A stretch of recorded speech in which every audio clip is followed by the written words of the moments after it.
And our next guest says the precious metal poised to take out old highs with little resistance to get there. Frank McGhee is the head dealer at Integrated Brokerage Services. He's more than 30 years experience in the precious metals markets. He's joining us from his firm in Chicago. So, Frank, I guess my question would be, why hasn't gold reached a new high already? Given how pessimistic things have felt in the equity markets, is it perhaps surprising that gold hasn't done even better? No, not necessarily. You have to remember that for a period of time we had a fair amount of optimism come back into the market, which bled off a certain amount of the fear.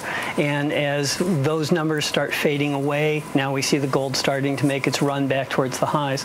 We're within $20 or $25, and we're sustaining these levels, and that's probably the biggest aspect that people have to look at. We're very well bid on all of the breaks, and I think we can make it into new highs before the end of the year.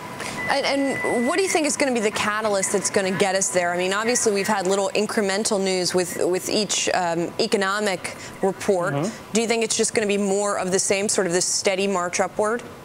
Well, it seems to me that you've had a tremendously increasing sound of the voice of a double dip, or certainly of a sideways continuation in the economy. And as that comes in, as you see a slowing coming back into the economy, you're going to start having the problems of the central banks having to do additional rounds of stimulus. You're starting to see that happen, and those things are going to continue to add to the uncertainty. Gold is acting as its own asset class, is acting as a currency.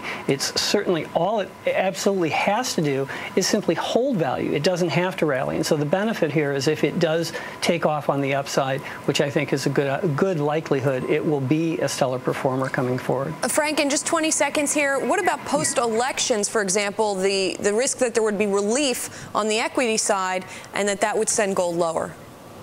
I don't think in this environment, either here or post-election, that gold is going to suffer any long-term downtrends. A change of control would actually probably propel gold higher. All right, Frank, thanks for keeping it brief Sure. there. Frank McGhee of Integrated Brokerage Services giving us the latest on gold.